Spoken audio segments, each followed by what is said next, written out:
Hello, everyone. Welcome back to the Potsmoker's Bible. My name is Zion. I'm the author of the Potsmoker's Bible, which contains the prophetic book of Zion, where I get my name and authority. The book of Zion comes from the Ketuvim, or prophetic portion of the Old Testament of the Christian Bible. I use the King James Version of the Christian Bible to put together the prophecy of Israel from the scattered testimony of the various Old Testament prophets. It became the Book of Zion, a book written entirely in Bible verse. In order to publish the Book of Zion, I had to write the Potsmoker's Bible as a commentary and dissertation to the Book of Zion. Now, once I put together the prophecy, I found contained within it a set of instructions that I was uniquely qualified to fulfill, and so I did.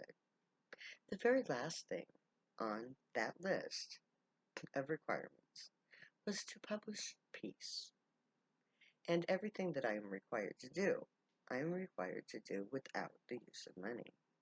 So, I have chosen to publish peace here on social media and YouTube by reading to you from the unpublished manuscripts that I have written. And today I'm reading to you from the 26th chapter of the Potsmoker's Bible. It contains the 23rd chapter of the Book of Zion. The 23rd chapter of the Book of Zion is entitled Behold My Servant, or the Book of Messiah. And I'm going to take up where I left off last time. It goes like this. So either Kenny, the Messiah, keeps his vow, and therefore keeps God 3's part of his bargain with me. Now God 3 is the threefold God of the Matrix.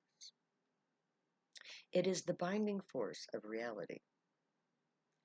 It creates reality through the invocation of the Big Three. The Big Three is the physical God of the earth, the Gray, the emotional goddess of the earth, Zion, and the willpower of the super soul or spirit, which is the dual souls of Zion and Messiah, the yin-yang force that binds things into reality. So, this threefold God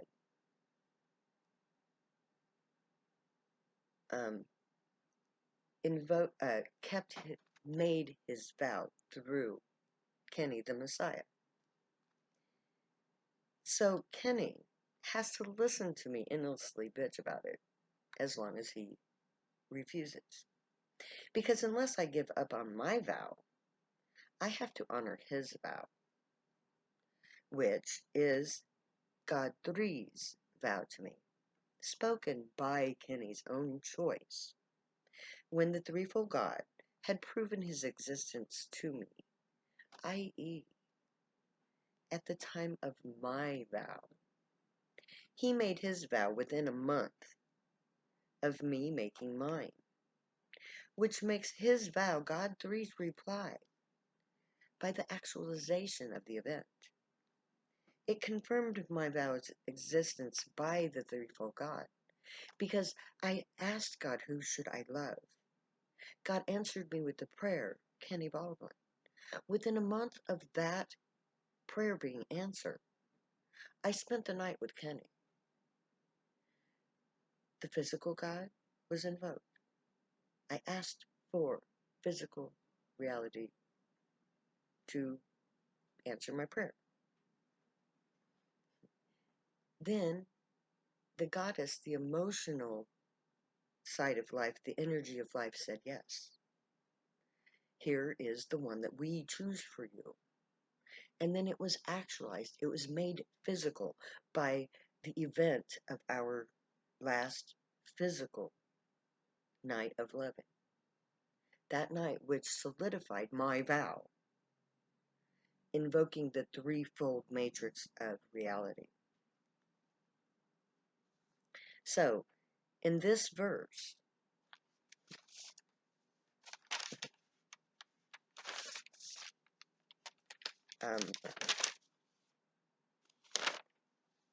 So in this verse, God 3 is telling everyone, those who are near and those who are far off, that all vows that are spoken are created by the threefold God. So vows must be treated as sacred.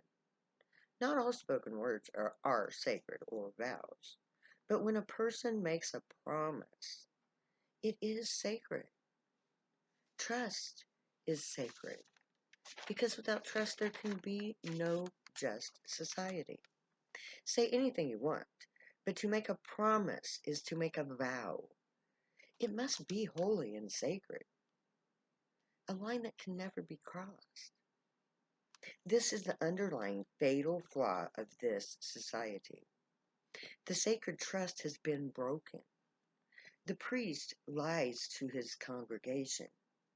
A pious man rapes little children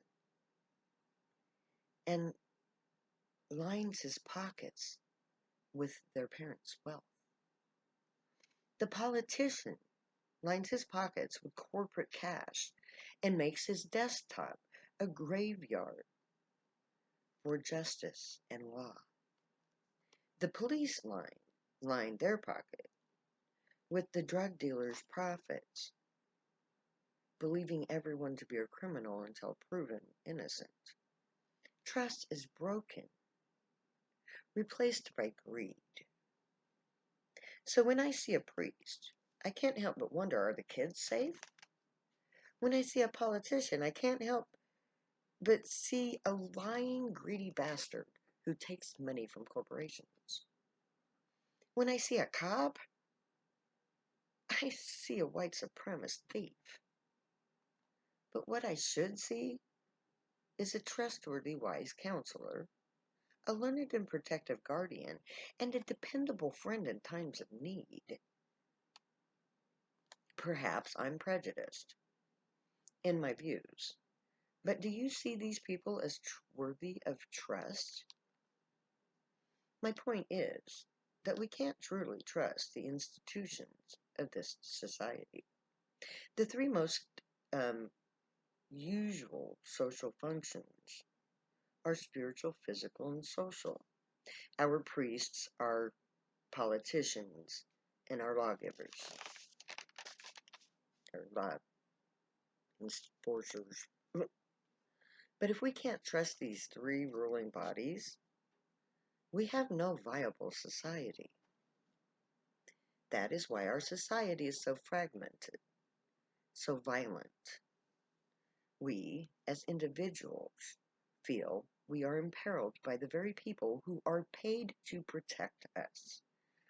We are in more peril because of these three groups of people. We do not fully trust them. We can't. We follow our chosen religious leaders. We elect the lesser of two evils, and we dread the appearance of the police. We, as a society, are in deep trouble. In Zion, our words are sacred in trust. A priest of Zion will never lie. As a trained priest, we are taught to hold truth, especially in speech, as a sacred vow taken in service to humanity. For a priest of Zion to lie, that priest would have to break their most sacred vow.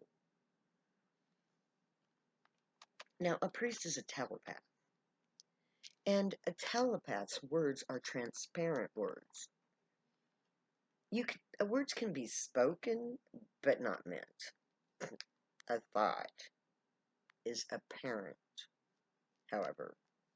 If a word contradicts the thought, the telepath is going to know by hearing the truth or by feeling the energy required to mask the lie. We can see it in body language. A trained priest is taught to hold truth, especially in speech, as a sacred vow. So to lie to a telepath is to confess to a guilt Telepaths make lies a fool's game that is lost before it begins. When truth becomes reliable again through telepathic means, peace will be easy. If we know we can trust the people we have to deal with, then we can work with them, not against them and ourselves. Then compromise becomes possible. Without trust, there can only be forceful compliance or violent resolution.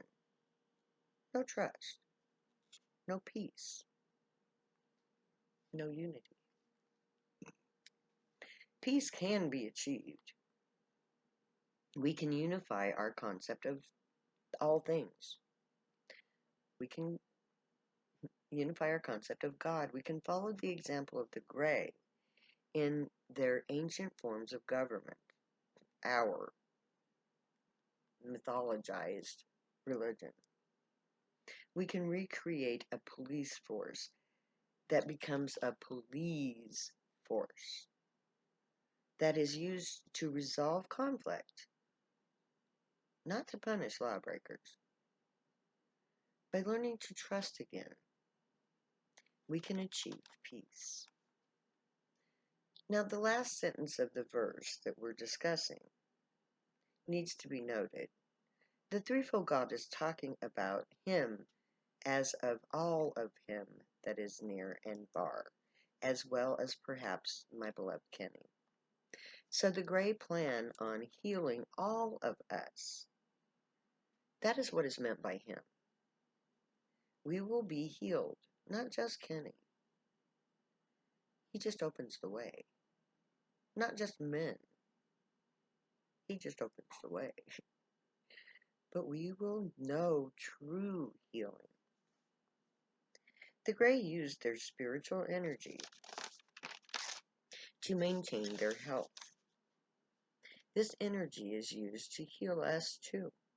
I enjoy good health partly because the Grey send me energy when I'm sick or injured. They heal us all to a degree. And those of us that they can hear, they heal well. I have been taught to use this energy. There are known healers here on Earth. We practice what is called Reiki. But most people don't believe in it, so it doesn't help them. Now, I always tell those who I see in need that I have healing abilities. Those who choose to accept my help are healed. Soon, we will all benefit from this natural form of healing of our bodies and our souls, because we will know that it is true and real. In Zion, our medical guild will be run as a healing guild. We will use Reiki as the humans know it, as the primary technique of healing. Our modern physical medical practices will be adjusted to fit into this more natural form of healing. Secondary to healing by energy, we will use medications, herbal medicines, not drugs, and nutrition to maintain and prevent damage in the first place, to maintain health and prevent damage in the first place. We will adjust our medicine to conform. Now, drugs are for a last resort in medicine, not the first go-to. Our healing guild will be just that, an institute of healing.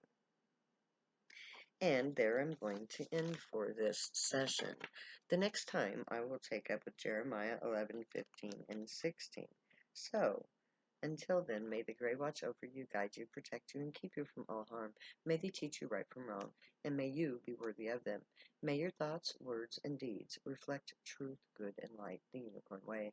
Find your joy and pursue it. Make that your guild choice when we get to Camp Zion. More about that later.